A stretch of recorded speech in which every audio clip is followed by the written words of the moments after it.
Hello hello. Alors pour me présenter, moi c'est Sarah, j'ai 26 ans et comme vous pouvez le voir, j'aime beaucoup les livres, mais pas que, j'aime aussi les animés, les mangas, les K-dramas, la K-pop, tout ce qui est crochet, tricot, enfin bref, les voyages surtout aussi. Donc j'aime beaucoup de choses et je vais essayer de partager tout ça avec vous sur YouTube, donc j'espère que vous allez aimer ça. Et je suis pas que sur YouTube, je suis aussi sur TikTok, Snapchat et Instagram, donc je mettrai les liens en bio. Donc n'hésitez pas à vous abonner, ça fait toujours plaisir. Et pour commencer donc cette première vidéo, je vais vous présenter une saga que je viens de finir et que j'ai adorée. Donc pour ceux qui me suivent sur TikTok, j'ai fait une sacrée propagande sur cette saga. Elle est géniale, vraiment, je vais vous la présenter, vous allez voir, vous allez kiffer. Et déjà, rien que les livres en eux-mêmes, hop, ils sont juste beaucoup trop beaux. Genre vraiment. Ils sont très beaux.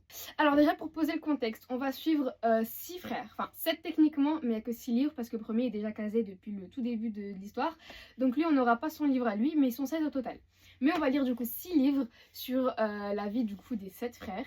Et chaque tome c'est un frère différent qui va du coup rencontrer son âme sœur. Et l'histoire est vraiment... Toutes les histoires elles sont trop bien. Chaque livre a, une trope différente. Et c'est... À chaque fois c'est différent, ils ont leur propre personnalité, leur propre façon de vivre, c'est juste génial. Du coup, je vais commencer avec le premier. Donc le premier, déjà avant de vous présenter les personnages, juste regardez-moi cette pépite. Vraiment, elle est trop belle. C'est un des plus beaux livres que j'ai en fait. Vraiment, il est magnifique et j'aime trop parce que c'est une version collector. Les 6 livres, c'est des versions collector de toute manière que j'ai acheté sur le site directement de l'autrice. Bon, maintenant, elle n'en a plus, malheureusement. J'ai bien fait de l'acheter d'ailleurs parce que j'ai failli attendre un peu. Et au final, le mois où je les ai achetés, quelques jours après, ils étaient sold out. Et elle lui a fait qu'un seul tirage. Elle a dit qu'elle n'allait plus en refaire. Donc, c'est des vrais collecteurs au final. Donc, je suis trop contente de les avoir eus parce qu'ils sont trop beaux. Après, si vous voulez les acheter quand même, ils sont disponibles sur Amazon. Pas sous ce format-là. C'est des couvertures plus simples et il n'y a pas de jaspage. Mais ils sont quand même très jolis. Sinon, en e-book, vous pouvez les lire aussi. Donc, au final, vous pouvez quand même lire le livre. D'ailleurs, je vous conseille. Ils sont tous trop bien. Alors, pour commencer, le premier livre, donc c'est avec Théo et Thalia, comme c'est écrit ici d'ailleurs. Et par contre, il faut savoir que c'est pas dans l'ordre d'âge des frères, donc c'est un peu dispersé, c'est pas du plus grand au plus jeune, hein, c'est vraiment... c'est mélangé un petit peu en fait. Et donc pour cette trope là, on est sur des Friends to Lovers et c'est juste pépite. Déjà, j'ai trop aimé la plume de l'autrice. L'histoire elle est fluide, ça se lit hyper rapidement. C'est des livres de 400 pages maximum, je crois, si je dis pas de bêtises, peut-être 500 gros max. Ils font à peu près tous la même taille, donc ça va à ce niveau là. Et vraiment c'est hyper fluide à lire. Déjà, moi j'ai l'impression, et je sais que beaucoup de personnes qui ont lu ont dit ça, on a l'impression qu'on fait partie de la famille. On n'a pas envie de les quitter, c'est vraiment une trop belle fratrie. Toute la famille est trop bien. Donc on n'a juste pas envie de les quitter. Et je suis trop triste parce que j'ai lu le dernier livre il y a une semaine. Donc là je suis vraiment triste de les quitter. Mais en même temps c'était trop bien. Donc je suis heureuse d'avoir connu cette saga. Parce qu'il n'y a pas énormément de monde qui la connaît apparemment. En tout cas sur TikTok. Et donc Théo et Thalia ils vont devenir amis comment. Théo va en fait à un country club. Et Thalia travaille là-bas. Et en gros, ils vont commencer à se connaître là-bas, ils vont devenir proches, ensuite amis. Ils vont... Je spoil pas, j'aime pas spoiler, donc je vais pas aller trop loin dans ce qui va se passer dans le livre. Mais en tout cas, il y aura un rapprochement, ça c'est sûr. Et on aime bien ça.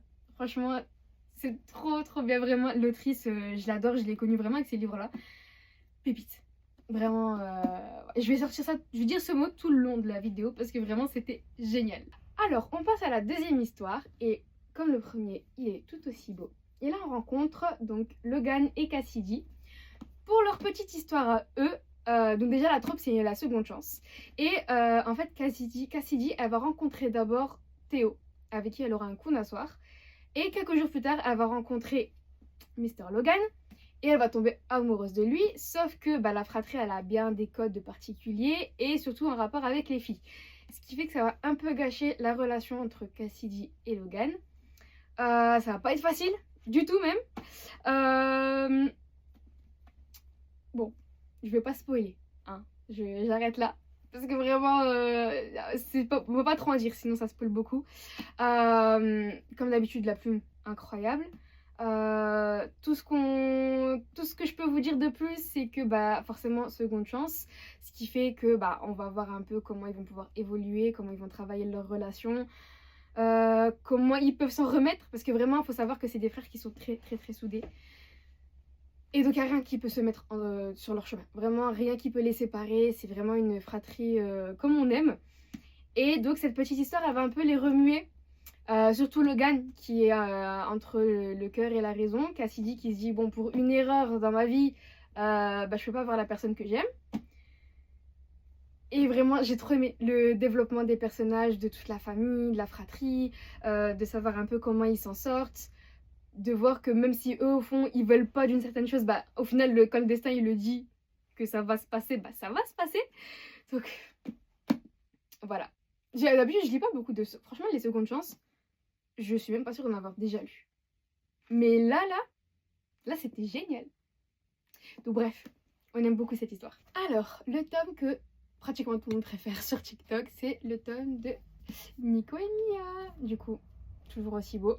Les tropes, c'est Grumpy Sunshine et Amour Interdit. Pourquoi Amour Interdit? Parce que, en gros, pour mettre la base, les triplés vivent chez Nico et ils sont meilleurs potes avec Mia, que Nico en fait va rencontrer une fois qu'il va rentrer chez lui par hasard et elle sera en train de jouer sur son piano.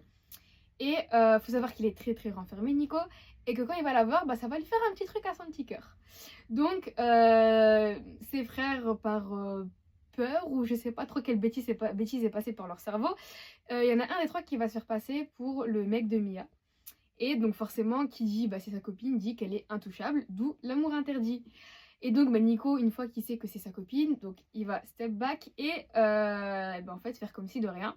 Sauf que il va la voir très souvent. Et au fur et à mesure, il va développer des sentiments pour elle. Sauf que, en fait, il se sent très mal parce qu'il se dit que c'est la copine de son frère, donc ça se fait pas. Vraiment, le développement de cette histoire, le fait que Nico est en PLS parce qu'il peut pas avoir Mia, les triplés, vraiment c'est trop mignon, ils sont super protecteurs, vraiment très fraternels avec Mia. C'est trop beau à voir. Elle qui est vraiment l'opposé de Nico, elle est toute douce, toute gentille, vraiment un soleil. Lui vraiment très renfermé, limite il tire à la gueule toute la journée. Donc vraiment des opposés. Et comme quoi les opposés s'attirent, c'est vrai parce que les deux là, trop mignons. On arrive enfin chez les triplés. Donc bien sûr l'objet livre toujours aussi beau. Et là, Connor et Evie. Comment vous dire? Leur rencontre était géniale. C'est-à-dire que c'était une fête d'Halloween chez Nico, que les triplés ont organisé évidemment, les squatteurs. Et la première chose qui va se passer, c'est que Vi va mettre une gifle à Connor. Toute une histoire par rapport à sa sœur. Le pauvre, il a rien demandé. Et 2 secondes après, elle va lui dire « Viens dîner avec moi ». Voilà, ça vous met un petit peu le tempérament de Vi.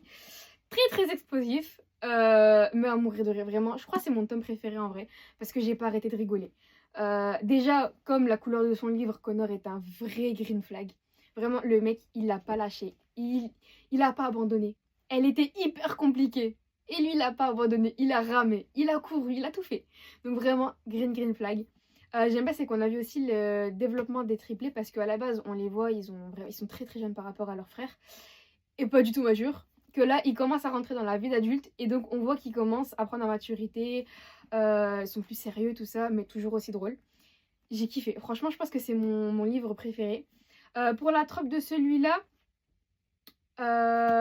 ici, c'est trouble psychologique. Gros secret, parce qu'à la fin de celui-là, on a un secret qui explose, en fait, et qui va retourner toute la famille.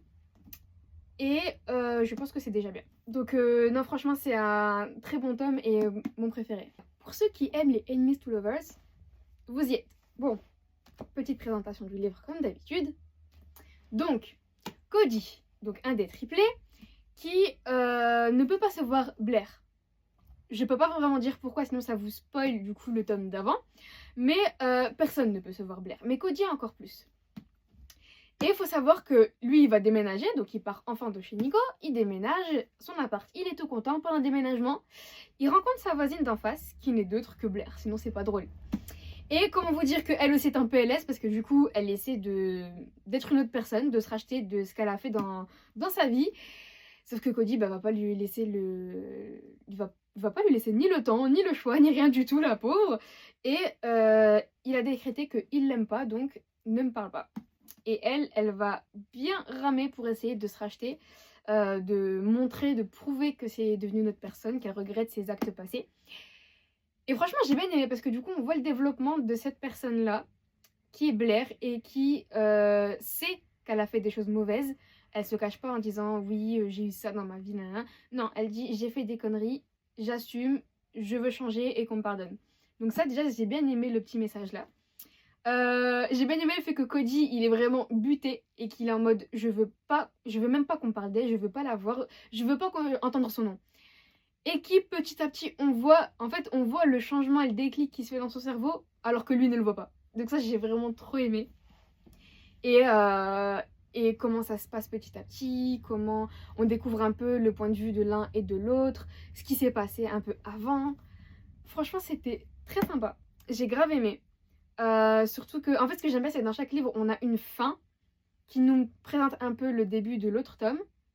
Sauf que quand on commence le tome en question, donc déjà on est en mode ouah la dinguerie, qu'est-ce qui va se passer et tout, on commence, sauf qu'on commence pas là où on s'est arrêté, forcément c'est pas drôle, on va commencer bien avant. Ça veut dire que d'abord on va revoir l'histoire, comment elle s'est passée pour ces personnages-là, et ensuite on va arriver à la fin du précédent tome, où on s'est dit purée de bête de trucs.